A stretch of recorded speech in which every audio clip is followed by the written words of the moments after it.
This is breaking news from the Las Vegas Review-Journal, sponsored by Michael Gaughan's South Point Hotel, Casino, and Spa.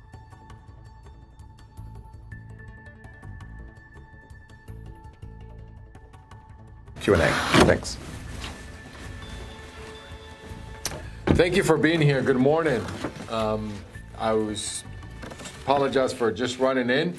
Had a great opportunity to be this morning, and I am saying goodbye to our graduating class at El Dorado High School. I know that most of you spent a lot of time in El Dorado, and there's great things happening in this school district. I know that Mr. Cole will be celebrating his seniors graduating tomorrow morning. So I appreciate all of you who have been covering the success of our students. I said this morning at LVGEA in the celebration of our kids, and I'll get to the safety because I know that's what you're here for, but at any opportunity that I have to celebrate the great things that are happening in the Clark County School District with our children, and they are children, even though when they leave us. We have kids that are in our schools that are going to some of the top universities in the country from the Clark County School District. And we also have kids that are barely, and they're graduating, and our educators are working with them all the way till today and probably tomorrow morning to get them to graduate. That is the beauty of public education, that we service the entire community.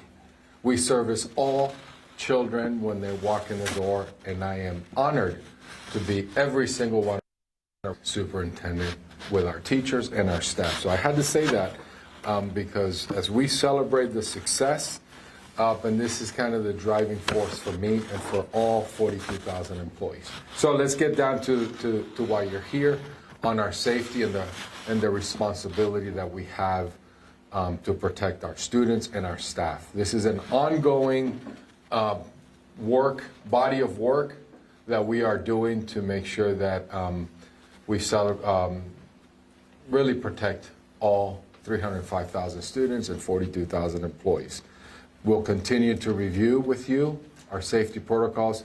I could tell you that our facilities team, our technology team, our safety team has already finalized the work at El Dorado. I was with the principal this morning, as I mentioned, at her graduation, and they're doing their final touches with the instant alert, with the camera system, with the single point of entry, and with some of the fencing around to protect our students.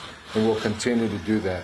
What you have here this afternoon is one of the strategics, is something that we are trying out differently than what's at El Dorado. Because what we are looking at is what are the best options for our students and for our staff. And what you will get a demonstration here in the 4 high schools that will be doing that in the pilot. And I'm calling it a pilot because we're trying it during the summer acceleration program.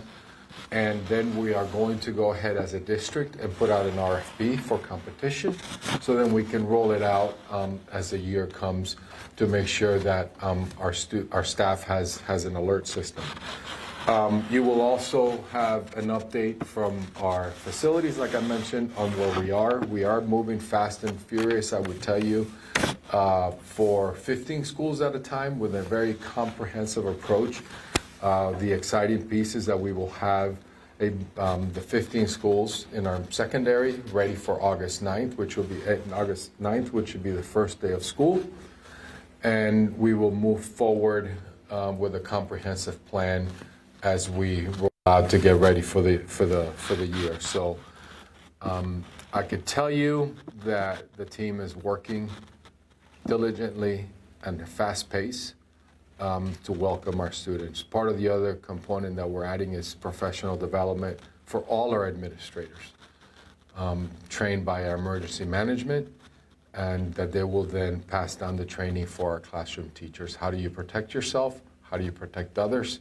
And to make sure that we are doing the best to make sure that all are safe. So now I'll turn it over to Mr. Mike Wilson, the Director of Emergency Management. Mr. Wilson.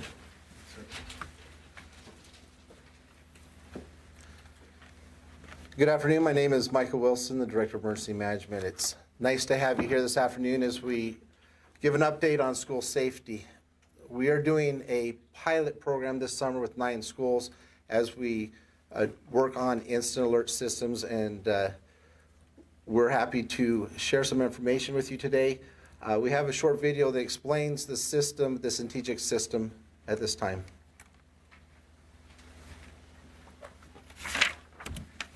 You are the first line of defense in the safety and security of our students and staff.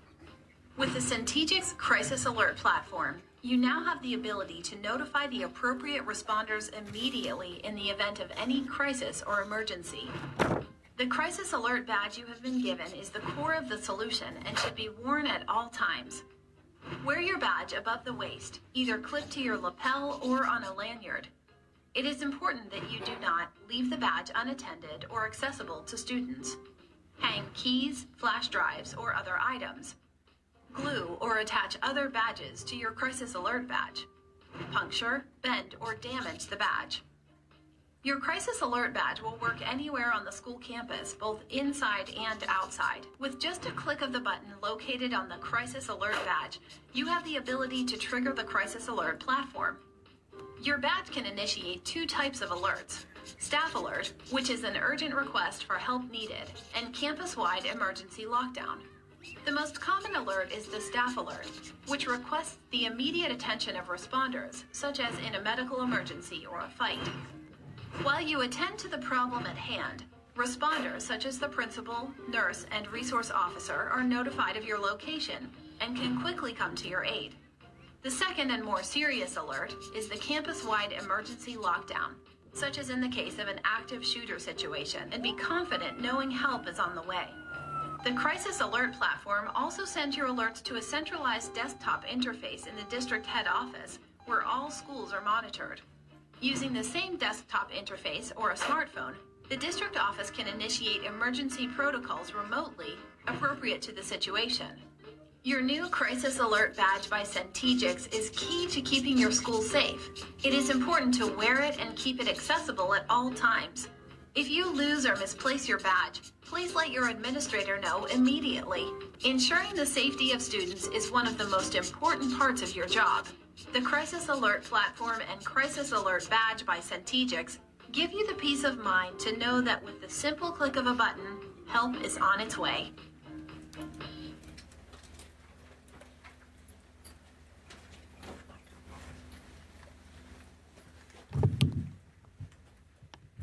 Next, we'll hear from Lieutenant Zink, Clark High School District Police Department.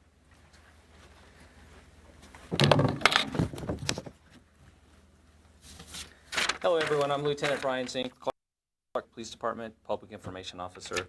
So we are always welcome to work with new tools and new technology that's brought into our district that's going to only enhance the safety and security of our students' staff.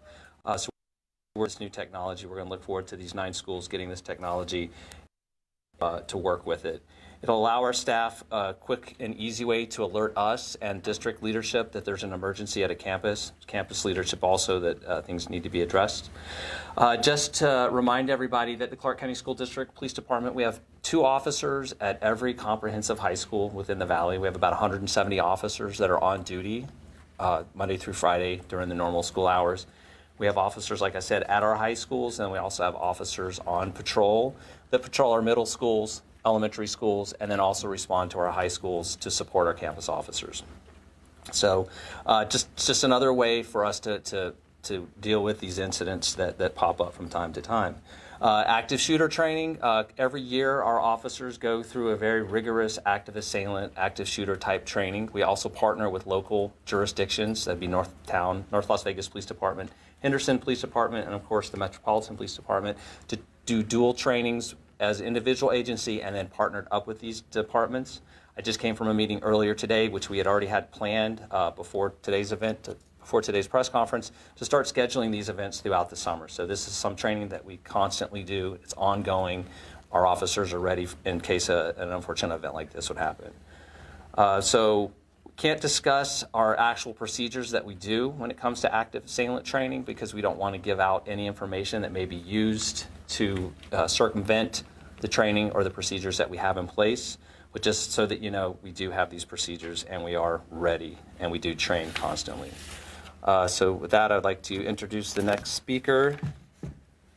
which is going to be a representative from Syntigen to come up and explain the technology a little bit better, a little more articulately than I did. Thank you. Thank you so much. My name is Dr. Roderick Sams, and I'm the Chief Development Officer for Syntigics. And we are indeed honored to be a part of the pilot program with Clark County School District.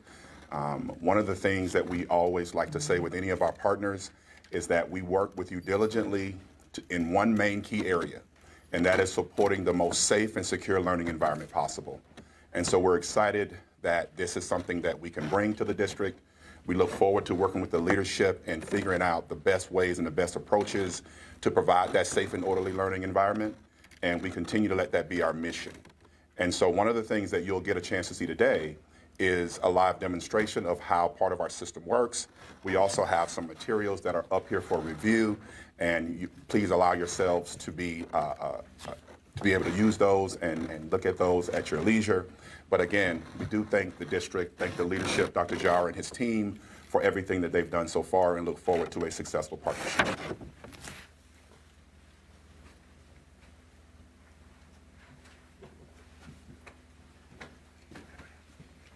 Okay, so I think we're ready to move into Q&A, or we want to do the demonstration, or do Q&A first?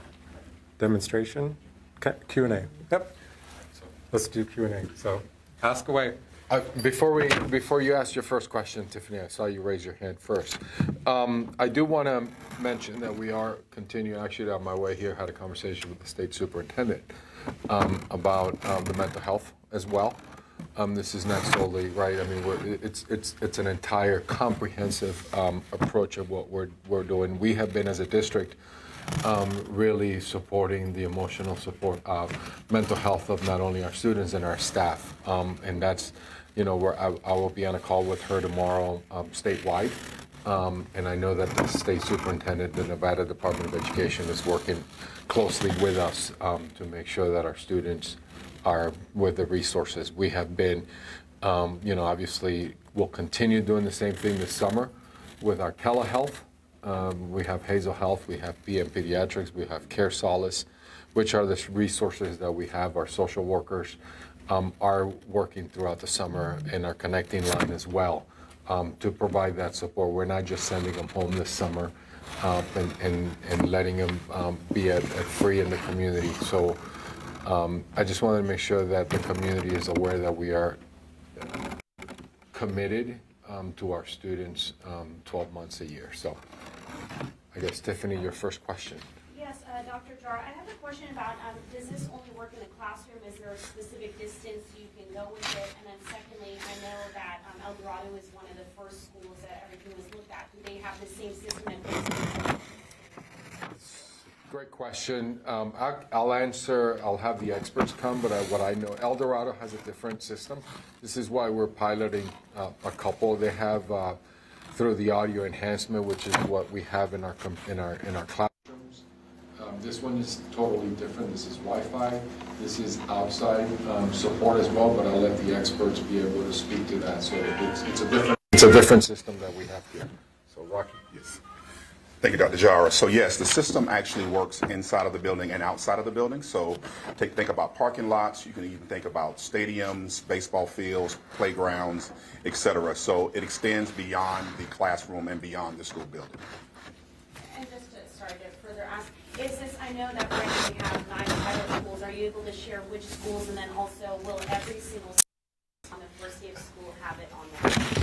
Every single staff member, meaning in summer acceleration or August 9th.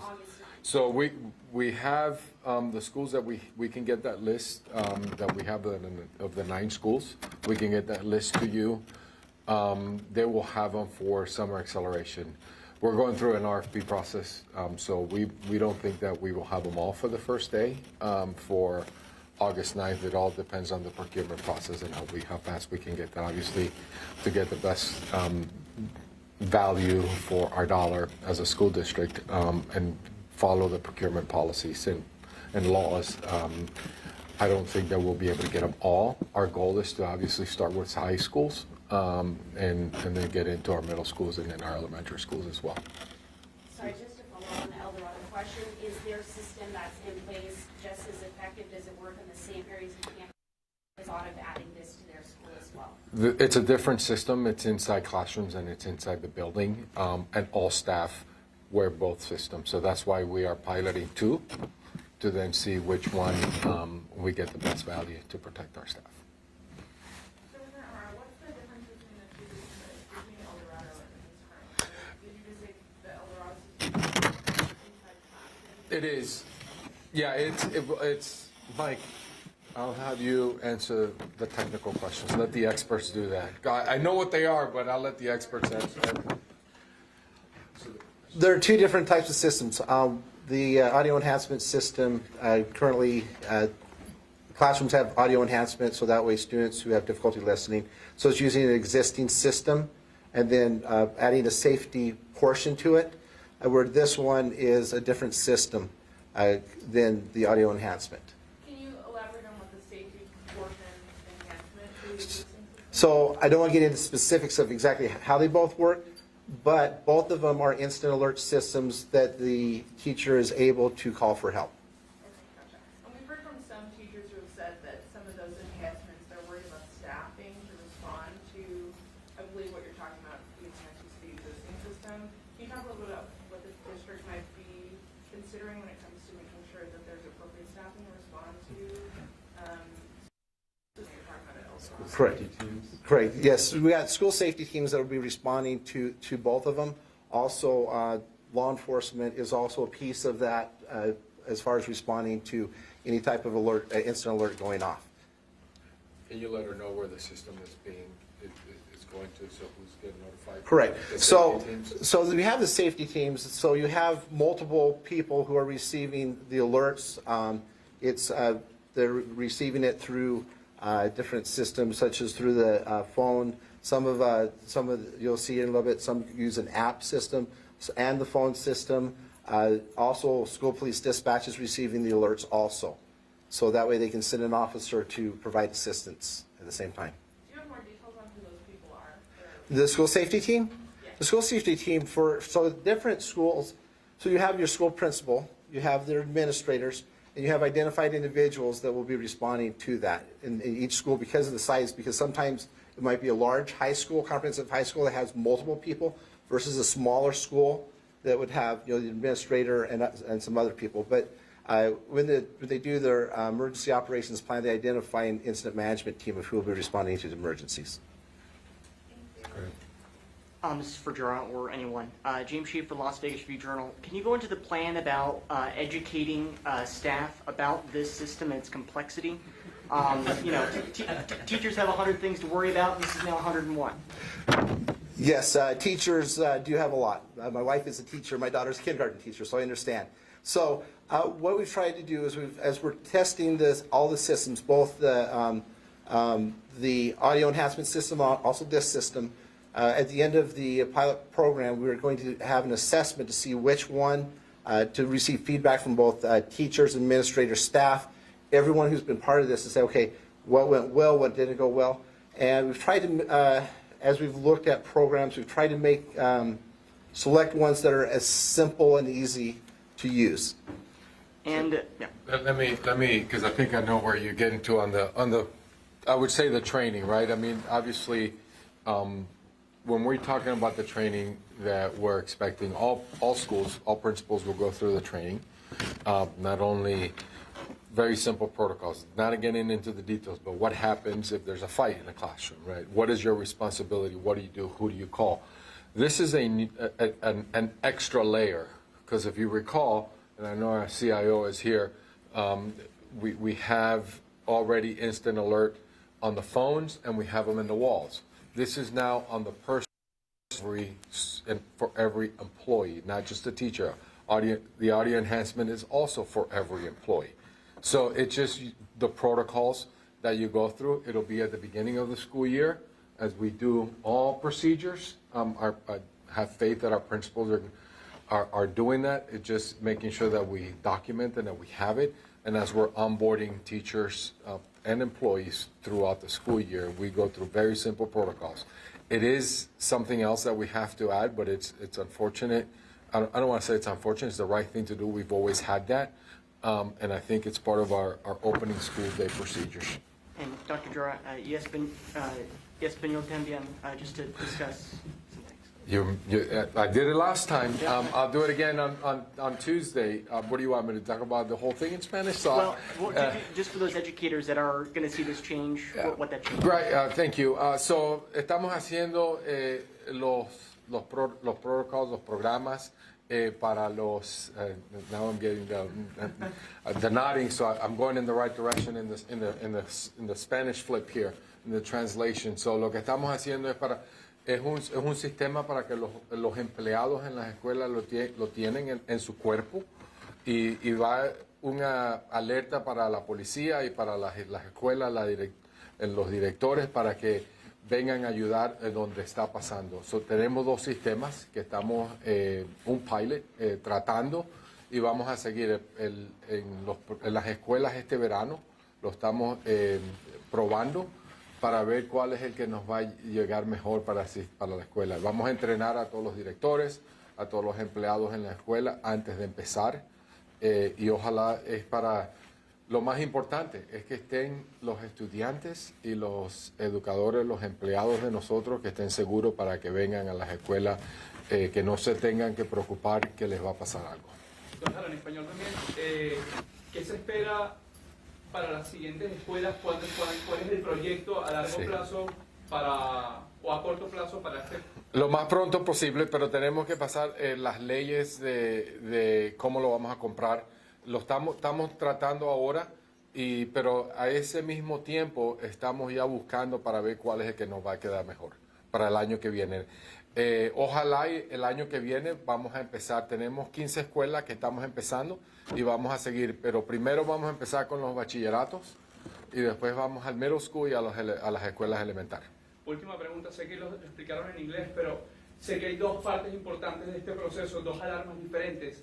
¿Puedes explicar en español las dos diferencias? Sí, uno es el audio enhancement, que está en las clases, en los salones, porque es para los maestros, para proyectar su voz cuando están dando clase, y tiene un botón y que lo apretan y entonces nos manda la señal a donde está en la oficina, en los teléfonos o a la policía. Este es diferente. Este no es por el network, este es el Wi-Fi por teléfono, la celular, la señal celular, y este también está afuera, no es nada más en el salón, es afuera en todo el campo. Y la segunda señal creo que es para el lockdown, que creo que es la más delicada, creo que es la más... Sí, los dos tienen la capacidad de hacer lockdown para que se cierre toda la escuela. Do I get credit for the Spanish? No. Thank you. Go ahead, Jeremy. I'm sorry. Can you elaborate on how money is being invested in this lanyard system, and where is the funding coming from? It's a great question. It's the money investment on these. I don't have the dollars amount. I don't know if we don't have it. We can get that to you, Jeremy. It's reallocating of dollars. This is a priority. Our children and our staff need to be safe. We are prioritizing our existing dollars to make sure that our staff is safe. Next question. I was wondering if you could clarify, I think I'm a little confused on, so this will be tested this summer as a pilot, like you mentioned. How many schools are we going to see have this in August? I'm confused. I don't have that yet because we're piloting it in 9 schools. schools. So great follow-up. Yes, we have 9 schools, and then we will start the procurement process through the RFP, and that takes some time. Will there be like a process of who kind of gets priority? Yeah. Can you talk about As a matter of fact, that's a great question. We do have a priority. The way that we're analyzing our data and how we identify the first 15 schools that we are looking at our point of entry, our camera.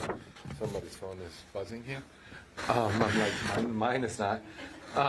It's the way that we're prioritizing is obviously we did an assessment at schools through our emergency during COVID, looking at where we had, look at the big campuses, our big high schools, right? There's plenty of point of entry. So when we assessed all our schools during COVID, or maybe a little bit before COVID, we have a list of schools that have too many entries. So we started there. And then we also looked at the number of calls we get from our police department. And then we started prioritizing. Our camera system is, we looked at those cameras that are older that need to be upgraded. Talking about Jeremy on the funding, this is part of the challenge that we face. We have some camera systems that haven't been updated since 2002. I can't thank enough our principals, our high school principals. I think 3 months ago we had a very, I would say, collaborative meeting to say we have to address some of these issues, and we work to do that. And then we prioritize our schools with all those multi-tier, I guess I would say, data points, and we came up with our list of schools. Any other questions? Lorraine? At the last few press conferences, CCSD police gave us some numbers about assault, batteries, citations, arrests. And I know that Chief Black had said, I think, at Professor in March, that the district tends to see violent activity increase by the end of the school year. Does CCSD police have updated numbers on where you guys are in the school year on that? Unfortunately, I don't have those numbers with me, but we can get those to you. It's not a problem. Okay. Yeah. So you mentioned that you're piloting this summer with St. Teachers at 9 high schools and the audio enhancement, and you mentioned Eldo for audio enhancement. Will audio enhancement be piloted on any other campuses this summer? Not at this point, because we have the system there, so we're going to pilot it here with these 9. And will St. Teachers also be piloted there just so that they can compare? No. Yeah, I have a two-part question. For the purchasing agreement, it showed the audio enhancement for $8 million. Was that all spent on El Dorado, or is it being saved to use the audio enhancement on other schools? Mark? Good afternoon. My name is Mark Campbell. I'm the intern chief of facilities. Brief answer to your question is the board item was to allow the school district to spend up to that amount of money with audio enhancement across the board for pieces and parts that we might use for the existing audio enhancement system at all schools. So it does not tie to just the project at El Dorado. And just a further question on the camera systems, is there somebody monitoring so it's kind of a preventative, or is it just after the fact you can go see the video and stored in the system? I can answer that question unless you want to take that one. Okay, so both. I guess the answer to your question is both. The cameras are monitored, but primarily when they are used, and I would look for backup from our law enforcement team, but most of the time when they are looked at, they are looked at from an evidence perspective. And so we hope that them being there allows us to minimize negative actions from happening in the first place. Is that something that each school is monitoring? I mean, is there somebody sitting and watching as everything is happening, or is it something at the district level? Is there somebody just... The cameras are accessible by the administration of every school, so they do have access to their cameras. It would depend on the school how they operate that, utilize that system, but generally speaking, I believe they do look at that system on a regular basis, especially at important times of the day. Also on funding, Superintendent Dara had mentioned moving around to pay for just the pilot, correct? So I just want to clarify that. And would that just be coming out of general funds, or would that be coming out of some relief dollars as well? Yeah, we're not. We're using general fund for this work, and the maintenance and the facilities and all that. That's coming out of the operating dollars. And if the district decided after they do the RFP process, and they did decide to go with this Centegix product, could it be adopted and begin phasing in as soon as August 9th, or would it still be a little later? I'd have to go back on the procurement. I mean, it's going to take some time. I'm not the procurement expert, but I'm going to tell you if we do decide, what I know, but I'll turn over to the folks that are working with Centegix, is that one of the benefits is that they can load up a school within 2-3 days. So it'll help us be able to upload the system quickly. So the 15 that will be ready, something on August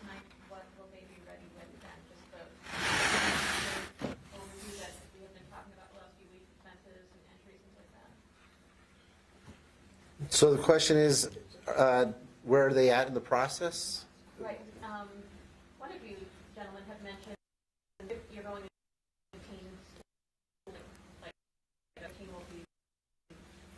will be all up to speed the first day of school. So what will they be up to speed with? So it wouldn't necessarily be these alerts, but it'd be other things. As far as the instant alert system with the pilot, those schools, we have 4 of them that are in place right now, with the 5 coming online next week, beginning next week with staff training next week. So as far as the strategic system, we've been working with staff and getting them trained and administrators. We hope to have that up by the beginning of next week. As far as the 15 schools with the projects and everything, Mark, where are we timeline with that? August 9th. And that will be things like the cameras and the fencing and the entries, those covered? Yes. Yes. Okay. And will every adult staff in the pilot have? Okay. I think I'm done. So, yeah, one quick one for Strategics. Are you currently in any other school districts in the country? Or could you just give a little brief information on how that's doing? Sure, yes. We're in several districts throughout the country. Primarily, we've worked with larger districts, such as Clark County School District. And so we're excited about the work that we've done with them. And we can provide additional information if necessary. Has there been any issues with rebellious kids getting their hands on it and initiating a lockdown? Or is there any prevention on that? Or is it just kind of contact? Well, interestingly enough, we really haven't had any reports of students getting a hold of badges and things of that nature. The great thing about it is that if that does happen, badges can be disabled quickly, and so that prevents a lot of students from being able to initiate lockdowns inappropriately. Thank you. Has anyone had to use any of them yet or pressed any of them so far in the pilot over the first few days? No. Okay, thank you, everybody. Just one thing I want to point out is that this is one more tool that we're using to secure our schools and facilities. It's not the only tool. We have all of the other things that the superintendent mentioned. This is a layering effect to make sure that our schools are as safe and secure as possible for our students and staff. So with that, we will move to the demonstration. We'll give everybody a minute to...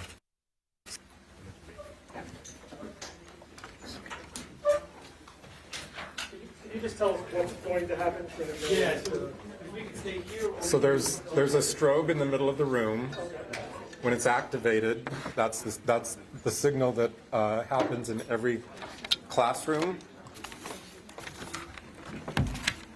You want to talk a little bit about what happened? Any other further details? Sure. Rocky can share a little more detail about what happens exactly and where these strobes are placed. So we place strobes pretty much in every area of the school, inside and out, in each classroom, in strategic places, in places like hallways, outside in bus lanes and things of that nature. And I mentioned earlier, playgrounds and stadiums, etc. And so when a lockdown happens, obviously there's a lot of things that happen simultaneously. There's a visual and auditory notifications that is established, and those protocols are initiated at the time of lockdown. And you'll see that as we get started. And one last thing, thank you to Principal Greg Cole here at Mojave for letting us use his facility. And the staff and students who are on campus are aware that there is going to be a test. So as soon as we're ready, who's activating it? Is Chris? Greg. Okay.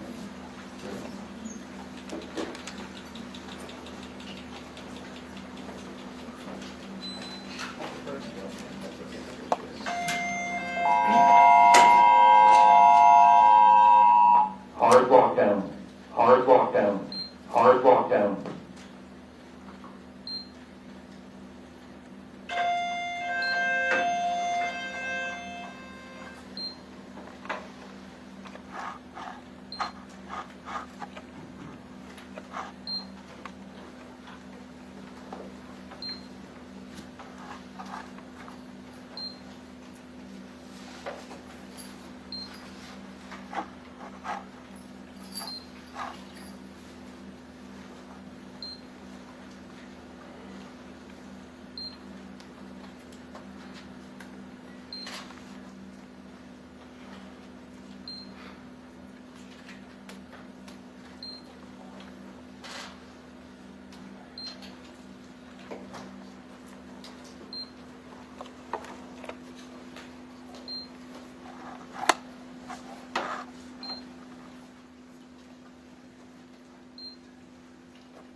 about 15 seconds more, folks.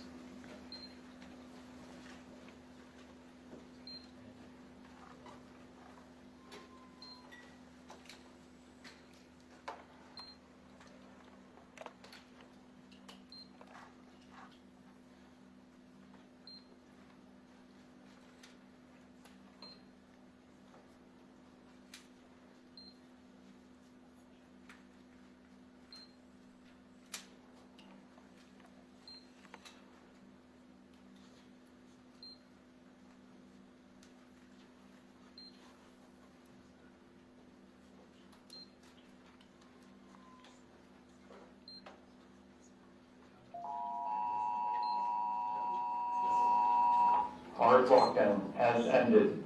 Hard lockdown has ended. Hard lockdown has ended. Thank you, folks. If you are looking for B-roll of some of the hardware that is located at the table, it has concluded. You've been watching breaking news from the Las Vegas Review-Journal, sponsored by Michael Gaughan's South Point Hotel, Casino, and Spa.